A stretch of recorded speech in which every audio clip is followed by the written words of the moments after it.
All right, welcome back to week 2 for us in Mr. Ruckdashel's class, or episode 6 of Writing with Mr. Ruckdashel. And today we are going to be studying a mentor text. And I know that sometimes this can be a bit of a struggle.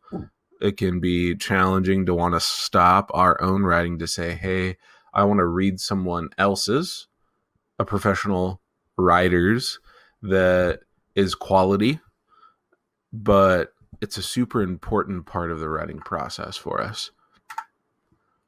So if you haven't already, let's get those journals out. So I wrote down here, what does it look like to be the best? And I put that because a lot of my way of thinking sometimes, or how we write, comes from my background in sports. So if that doesn't quite connect with you, apologies. When we're writing, it's really important, just like a sports star or someone getting into sports, because that's really where we are. We're not writing stars yet. We're not writing stars yet. We're kind of getting into the world of writing a little bit more each year that we write a lot. Well, it's important in that process of becoming a better writer every year that we take a moment to look at mentor texts, because like a person who's breaking into the world of sports, they will study the best of the best at what they do. I can't tell you how many times I hear an interview and, someone says just played against LeBron James, or back in the day, maybe it was Michael Jordan, thinking about players that I really watched myself. And when you've got a young player, maybe who has a good game, and they've played against one of those superstars, they always talk about how much of an inspiration that superstar was to them, about how they modeled their game after them. Just the other day, I was reading an article about a player that was going to be coming to the Seattle Seahawks, and they asked him some questions about sort of his process for becoming better as a player. And he specifically mentioned, one of the great Seattle Seahawks, and said that as soon as he had switched to this position, and even back in college before he was playing a different position, he studied tape and watched the Seattle Seahawk and was a big fan of his. And so in that same way, we are like studying the game film of these other authors, these authors that write with great quality. So as we read through this, we're trying to notice the moves this author makes, because they are a quality writer. And that's the big idea, that writers study mentor texts and then record a list of moves that the author made. That's where this is all going. That is the point of today's lesson, that on your own, after we're done with this together, you should find a text that you really like. And it just so happens that we do have some texts in Schoology that you could look at under the old materials document, in the literary essay folder, and then underneath short stories. We have all of those short stories that we've just finished reading and looking at and making essays about. And that's where I chose my story from. I chose The Gift of the Magi. And I found out a lot of really interesting things when I was reading that story, looking for qualities of a strong fictional draft. And that's really still where we're at. We're at a draft. And, by the end of this week, by the end of episode 8, we want to have a finished story, as in, I guess we would call it a final draft. And so between these episodes, I'm expecting that you're doing a lot of writing. That if by this point you don't have a complete draft really of each of your 3 scenes or 2 scenes, whatever you've chosen, like that is work that needs to happen, because we are going quick now, and by the end of the next episode, like that's kind of where we should be, because the final step is the editing process, and if we've only got 2 more episodes, one of those is editing. Therefore, we've really come down to it, down to the end. So let's go ahead and take a look at this story, Gift of the Magi. And I'm going to just start from the beginning, and I'm going to go pretty quick because we kind of are going to get the idea of what matters here really fast. So, $1.87. That was all. She had put it aside, 1 cent and then another, in her careful buying of meat and other food. Della counted it 3 times. $1.87. And the next day would be Christmas. There was nothing to do but fall on the bed and cry. So Della did it. While the lady of the home is slowly growing quieter, we can look at the home. Furnished rooms at a cost of $8 a week. There is little more to say about it. In the hall below was a letterbox too small to hold a letter. There was an electric bell, but it could not make a sound. Also, there was a name beside the door, Mr. James Dillingham. When the name was placed there, Mr. James Dillingham Young was being paid $30 a week. Now, when he was being paid only $20 a week, the name seemed too long and important. It should perhaps have been Mr. James D. Young, but when Mr. James Dillingham Young entered the furnished rooms, his name became very short indeed. Mrs. James Dillingham Young put her arms warmly about him and called him Jim. You have already met her. She's Della. All right, I just have to pause and say, if we're thinking about things we notice from the writer, this writer has a super unique way of writing. It's third person, but those last 2 sentences, he spoke directly to us, which is not something we really want to do, but it's important to think about having a unique voice with your writing and having writing style. And while that's not something I'm going to put down as qualities of a strong fictional draft, if we're listening to this and following along, you might be a little bit lost, because his way of writing is very artistic, very flowing.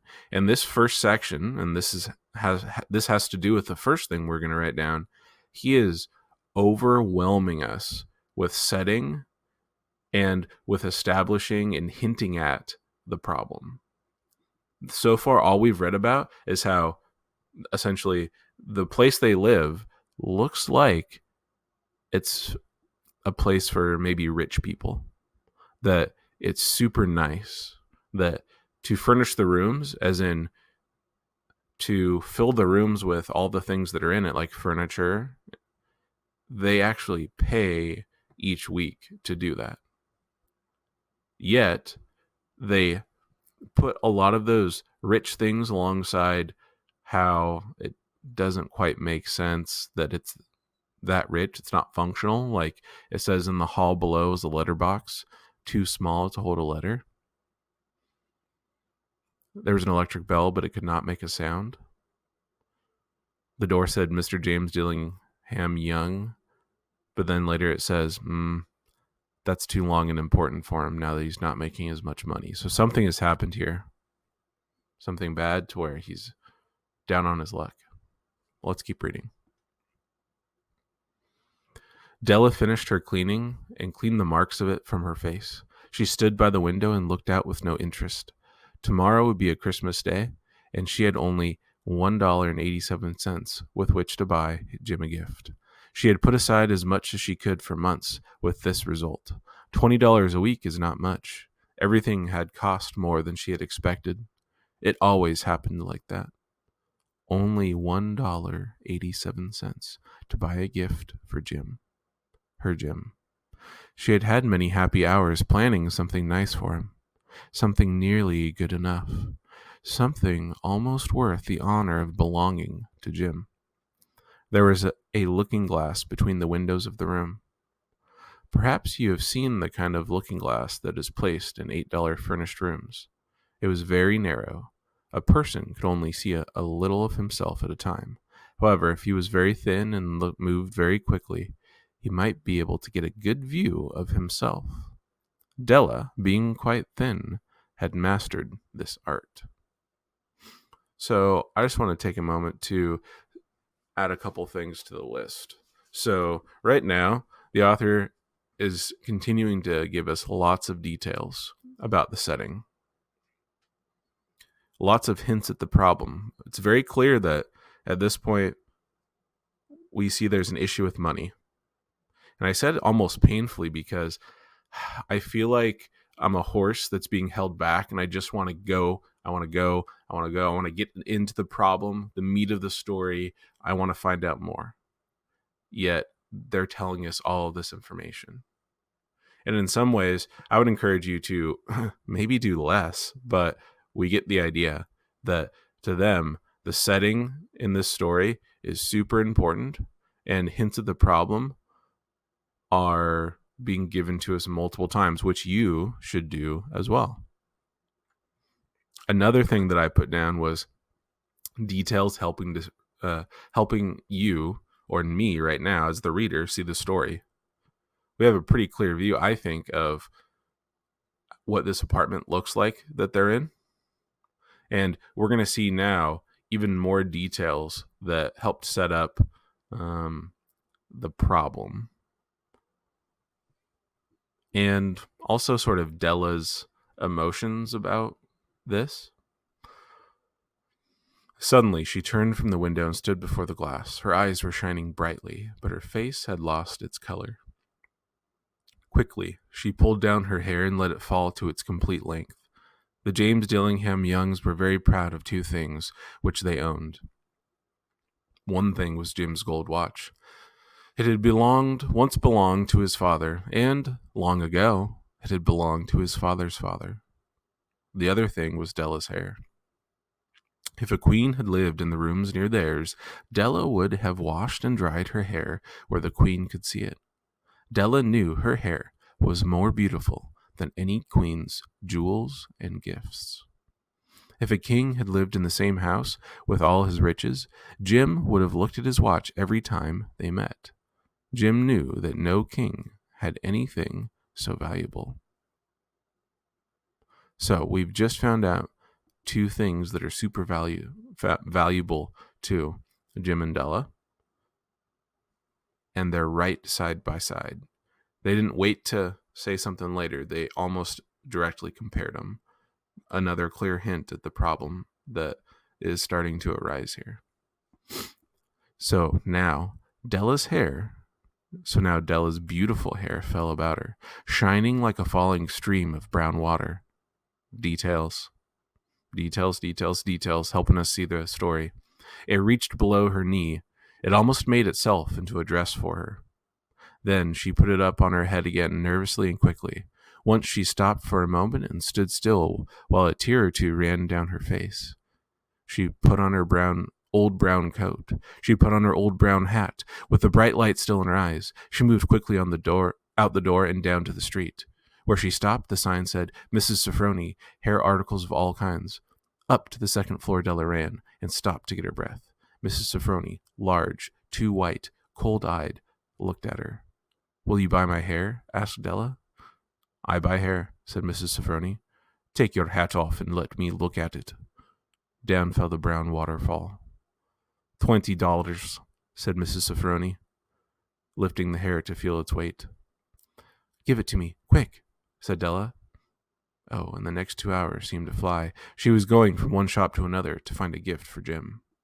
So we're going to stop right there, because the two things that I really noticed when I read this were right there in that section.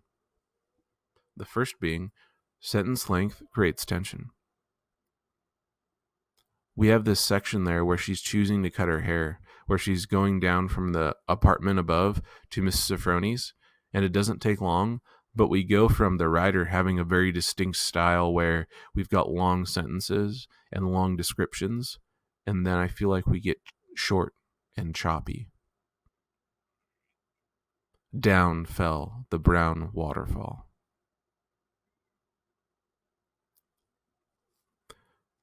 Mrs. Sofronie, large, too white, cold-eyed, looked at her. Just that chop, chop, chop, chop. It sort of gives us this like sense of what's going to happen next. In that same section, and actually the last sentence I read in particular, there are some symbolic words there. Things that really mean something to us.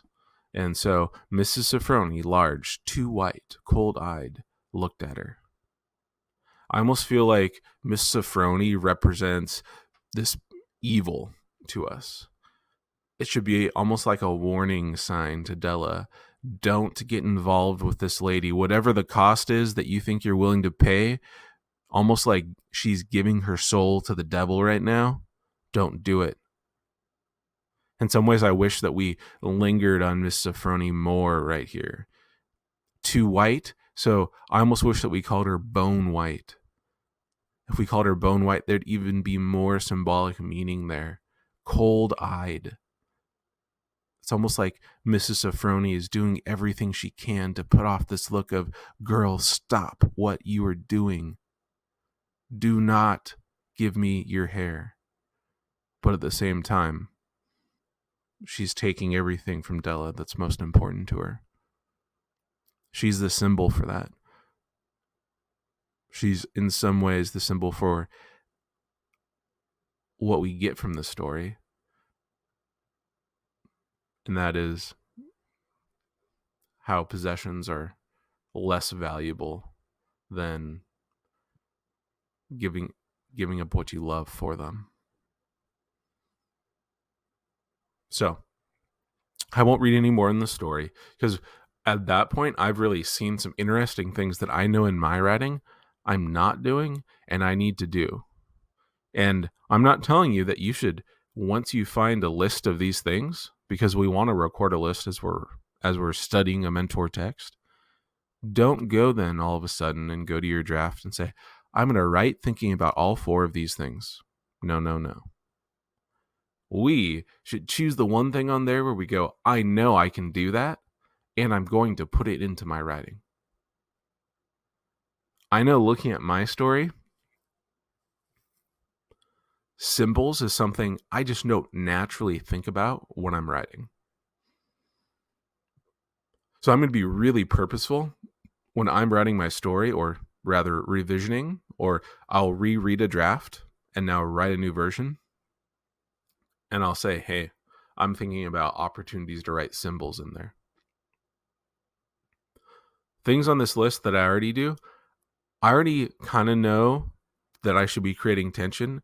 But again, I don't think that I intentionally do it. So I may want to come back to my story later on and try one of my scenes, maybe my problem scene, or actually, you know what, my final scene, my scene where I'm really resolving the problem finally, because that's where I'm probably going to have the most tension right before the problem gets solved.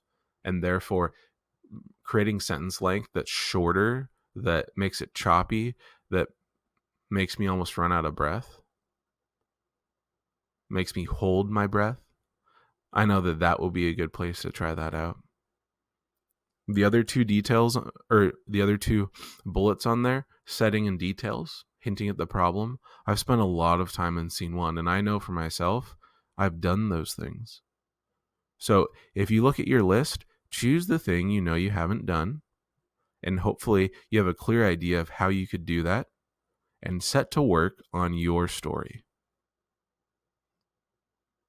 I know that I'll be thinking about symbols and sentence length. If when you read your mentor text, you find some of those same things, great, add them to your list. If you want to add my qualities of a strong fictional draft to your list, this new page in your writing journal, feel free to do that. But let's make sure we spend a lot of time today and tomorrow before we meet again for episode 7, doing a lot of revision and rewriting work as we continue to create this draft that is full of showing us the problem and hints at the problem and tension that we create in our story. Let's make sure we spend most of our time writing, doing those things. All right. I know. The time just seems to go by so fast. Episode 6 done and gone, studying a mentor text. Again, make sure you spend a lot of time on those drafts. For episode 7, we're going to want to make sure that we have a really clear story that has been rewritten at least multiple times. Each scene we have a couple different versions of. Minimum. These things are going to help us in the long run for when it comes time to start to look back and consider, hey, what was my best version of this? What were the best parts of these different versions I have?